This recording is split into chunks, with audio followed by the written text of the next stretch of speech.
Gospod Pahor, koliko si gospod Borut sploh želi postati premijer naslednje leto, če stranka dobi večino po parlamentarnih volitvah? Kot veste, sem jaz junija sprejel neko odločitev, ki je bila povezana ne samo z mojo, ampak z strankino usodo. Tako sem se odločil zato, ker sem skupaj z mojimi prijatelji v stranki in ob njej ocenil, da morda prvič v zgodovini Socialni demokrati lahko uspemo na volitvah, morda celo zmagamo. Ocenil sem, da lahko z sposobno ekipo in z stvarnim programom izpolnimo pričakovanja in zdaj sem v celoti posvečen temu cilju. Gospod Pahor, ali je Boško Šrot že bivši član stranke SD ali je šlo za slepilni manever centrov iz ozadja? No, to smo že pojasnili. Mislim, da je bilo njegovo pismo javno, moja deklaracija tudi. Mislim, da je s tem zgodba zaključena, s tem, da bomo gotovo z gospodom Šrotom ohranila korektne odnose, tako kot so vedno bili. Ni pa več naš član, kar obžalujem, ni bil nikoli najbolj pomemben član, bil pa je ugledan član te stranke. In mi je žal za vsakega, ki izstopi, in kot sem zapisal v deklaraciji, me pri vsakem izstopu ne more pomiriti dejstvo, da je stranka sedaj v nekem ciklusu, ko se vanjo vključuje zares na povprečno veliko ljudi. Rad bi vam povedal, da smo ravno na zadnji seji kolegija rekli, da je potrebno pogledati, kako se je v zadnjem letu spremenila generacijska, pa tudi socialna slika, struktura naše stranke. Spremenila se je bistveno.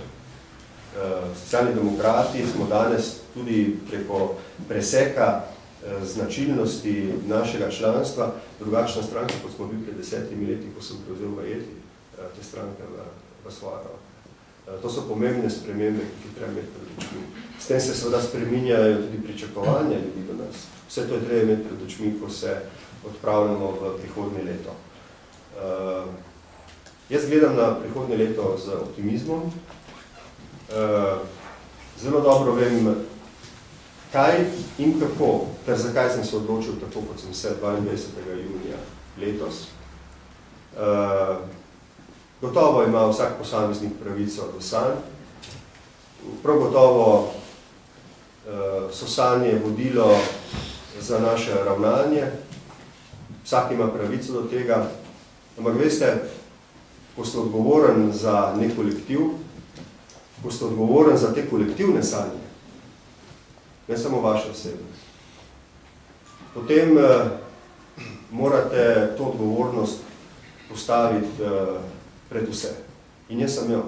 In sem sprejel pač nas to dolžnost, da teh kolektivnih sanj, ki so povezane z uspehom prihodnje leto, za takšno drugačno odločitev 22. junija letos ne bi kakorkoli ogrozili. Mislim, da sem se v tem smislu prav odločil, ni mi žal. V bistvu ni šlo samo za politično dilemo, šlo tudi za moralno dilemo. Ljudje so mi jasno povedali, da bi v tem primeru v neki zelo občutljivi točki razvoja naše stranke pustil na cedilu. Jaz imam veliko napak, nikoli pa ne puščal ljudi na cedilu in tudi letos nisem. Gremo prihodnje leto v zelo težek, zelo zahteven boj. Jaz ga sploh ne podcenjujem, nič še ni odločeno. Sem pa odločen, da storimo vse, kar je v naši moči, da tisti ljudje, ki danes polagajo neko upanje v socialno demokracijo, ne bodo razočarani. To bomo zagotavljali. Storimo vse, kar je v moji moči. In zaenkrat je stranka kohezivna, je enotna in je ambiciozna. Nikoli doslej ni bila v takih kondiciji. In moja odgovornost je, da to, bom rekel, spravim v nek dober rezultat prihodnje leto skupaj z vsem ostalim. Kaj ste si zaželil letos od Božička oziroma Dedka Mraza, da vam prinese, ker Miklavž že mimo? Preudarnosti in odločenosti. Mislim, da bo to dvoje prihodnje leto odločilo.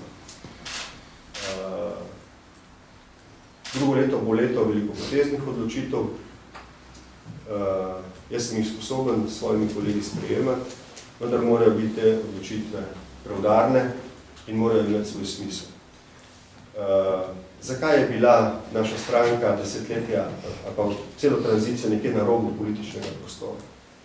Zato, ker je bila na nek način zgodovinski zamudnik in se je pravzaprav samo priključevala na projekte drugih strank, ki so vodile to slovensko politiko. Te stvari so se zlasti z našim programom lani v Novi Gorici bistveno spremenile. Mi smo danes postali protagonist slovenske politike. Imamo zelo jasno politično poslanstvo. Paste, vse to v mentaliteti stranke spreminja naš odnos do politike in do naše vloge.